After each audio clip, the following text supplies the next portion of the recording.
Back on TYT Sports, Francis and Jason here. So we wrapped up a lot of conversations about some world football. Make sure to check out those clips. But it's a fantastic time to be a sports fan, man, because Francis, we have multiple seasons coming to an end in the world of football. We have the NHL playoffs going on, which I'm very tempted to be doing another clip on that at the end of this week. There's a lot of good stuff to talk about. But the NBA playoffs also tipped off this weekend. And it was pretty much as scripted as you can get. Every home team won. The West demolished their opponents. The top half of the West demolished the bottom half of the West. It was routes all around the board. And, of course, the Raptors lose the first game at home. I don't want to hate on the Raptors. I know it's one game, but this is precisely what goes wrong every single season. The Raptors are a better team than the Pacers. They are maybe not necessarily a better coach team, but their backcourt in this version of the 2016 NBA has zero excuses to shoot, I believe, combined 8 of 32, 10 of 32, DeRozan and Lowry, but they were taking the shot selection is what frustrated me on that. Yeah. What happened? And I know it's just one game, and they should absolutely bounce back at home in game 2. If they don't, they're in a really shitty situation, which they constantly put themselves in when it comes to the playoffs. I am rooting for the Raptors this season. I thought they turned the page.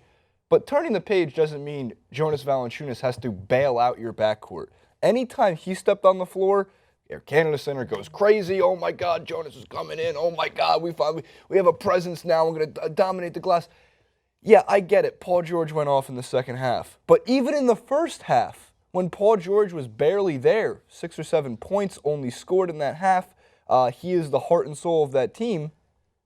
PG was quiet. Yeah. And the Pacers were still keeping pace, isn't that nice, with the Raptors run out of the game. And then you're going to let him go off on you in your own arena. I get it. Paul George is capable of being a top 10 player in the NBA when he's fully healthy, like we've seen this entire year.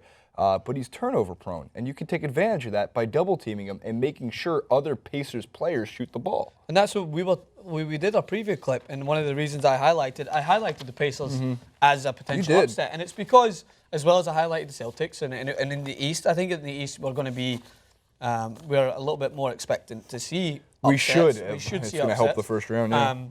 And it is only game 1, but this is exactly what I said, and you're bang on, is that when I was watching this game, Pacers are a good, well-rounded team, right? And they played very well, and they nullified a lot of the space that Toronto like in order to take easy shots for Lowry and DeRozan. But I always felt that the Pacers were just cooking on a nice level of heat. They were just enough just to get themselves ahead of the Raptors and frustrate them. And then that's what all they needed was in the second half for Paul George to grow in confidence, to get more shots, and that's what they needed. And that's one thing I stated, that when it comes to the East, I feel like individual talent for these teams that are trying to push the higher seeds, that's what they're going to have to rely on. And when they do rely on that and are able to keep pace with the teams to give themselves a good enough chance, that's when they're going to have the ability to overthrow a team that's higher seeded than them. And if Paul George is given that ability to do it again, the Raptors could be in trouble. Yeah.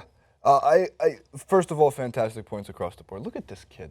Lou, there's the dogs over there. Fantastic points across the board. The dog's over there, by the way, in case she comes over, so the whole comment section. Right. Dog. So you're right on that point. And again, I'm going to say this 1.5 million times because, look, as of tonight, tomorrow night, this could all be crazy. It could be changed, but it's still a 1-1 series at absolute best for the Raptors going back to Indiana. That's a hell of a place to play. The Eastern Conference in general, though, so we can move from the Raptors. Rooting for the Raptors, DeMar DeRozan, Kyle Lowry, just take better shots. Obviously, work your game plan that worked throughout this entire season, okay?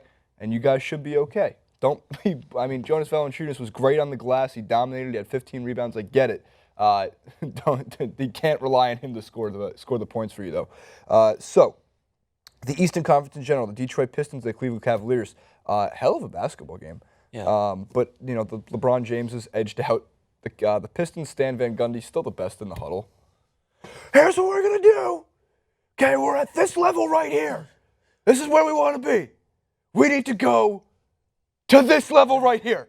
What did you think of some of them? I read a lot of the media articles LeBron after James it, and calls? they're saying that LeBron James gets LeBron James calls again, and that if the Cavs and Pistons were swapped in terms of their seeding, it wouldn't have been. If I'm being as obvious. objective, LeBron gets a few. Yeah. Gets a few. Not every call. But look, I think the one that Stan Van Gundy was specifically referring to is when LeBron James bowled over Stanley Johnson. Yeah. Here's the problem. LeBron James is 5 times the size of Stanley Johnson. He was making a Euro-esque move to make a pass, and no, it wasn't a charge. Stanley Johnson was moving right along with him. The problem, again, is LeBron James is 5 times the size of Stanley Johnson.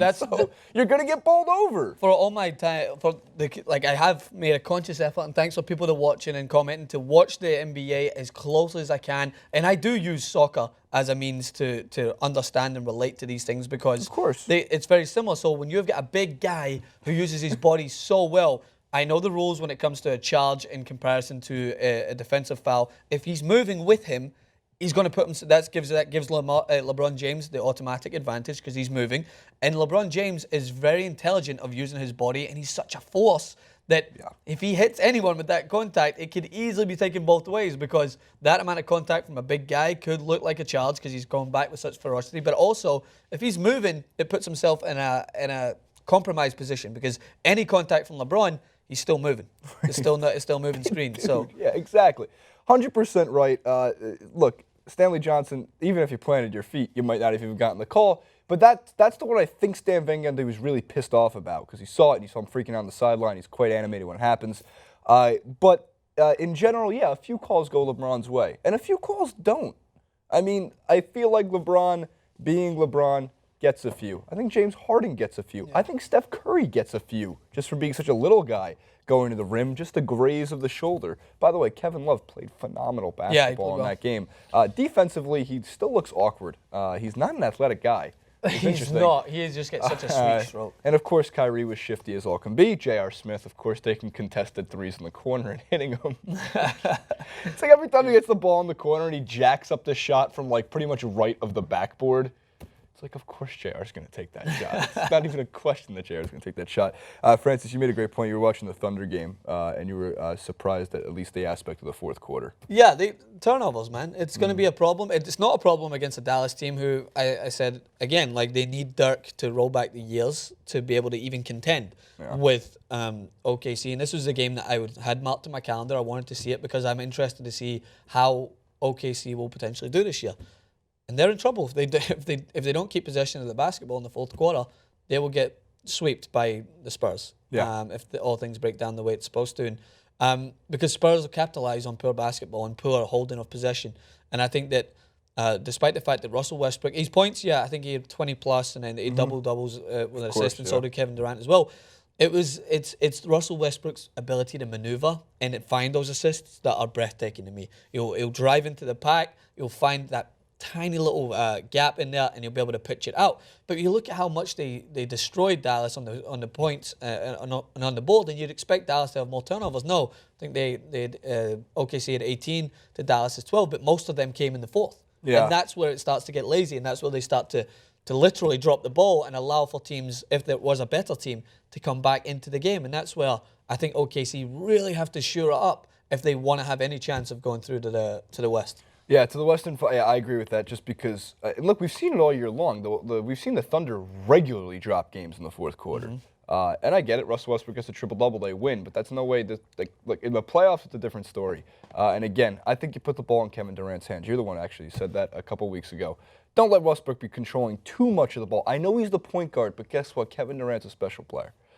Get the ball into his hands as quickly as you can. If he gets double-teamed, if he gets triple-teamed, or if he falls into any kind of trap, you have options. Ibaka can play the perimeter. He can score from out there. Ibaka was scoring well. I like watching Serge Ibaka. He just needs to play with a little more intensity. Yeah. And I think he's been not... I remember Serge Ibaka 2-3 years ago when he was a monster, especially on the block, Serge Ibaka.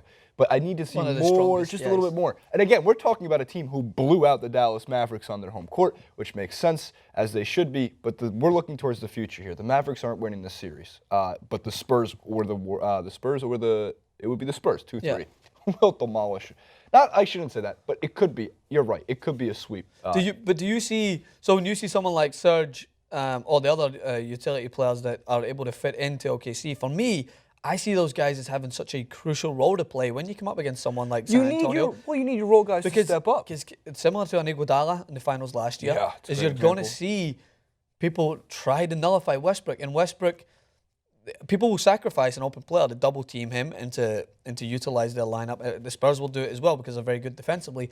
Because Russell Westbrook if OKC are to progress, is going to have to go out of his mind and be able to find those open looks and still be able to find Kevin Durant. Although so, but you see Dallas last night try to overwhelm Russell Westbrook and try to overwhelm Kevin Durant, and there was a lot of open looks for Serge, and he did well. And I think he's going to have to up that when it comes to the bigger teams. Absolutely, yes. Especially, and again, that's a team that does. I mean, even Dion Waiters, who Waiters was always asking for the ball. Shaq's impression of Dion Waiters. It's amazing. So the Thunder. I'm trying to think. Well, the Blazers and the Clippers. I thought that was going to be the best series in the West. It very well could be a 4-game sweep as well. The Clippers look great. Blake looked really good. Yeah. Chris Paul diming, dishing, everything going right. JJ Redick. This is the biggest thing I noticed in that game. Real quick before we wrap it up, because all of our clips are like 15 minutes long. Yeah. JJ Redick only took 3 3-pointers. He made one of them, but he finished 8 of 12 or 8 of 13 from the field, if I'm correct. Mostly from inside the perimeter. Yeah, he was backdoor cuts, finishing at the rim and taking some mid-range twos. I don't know what Doc Rivers is doing, but it's the first major adjustment to a Clippers role player I've seen in a while, at least in terms of the games I've watched, especially in playoff mode.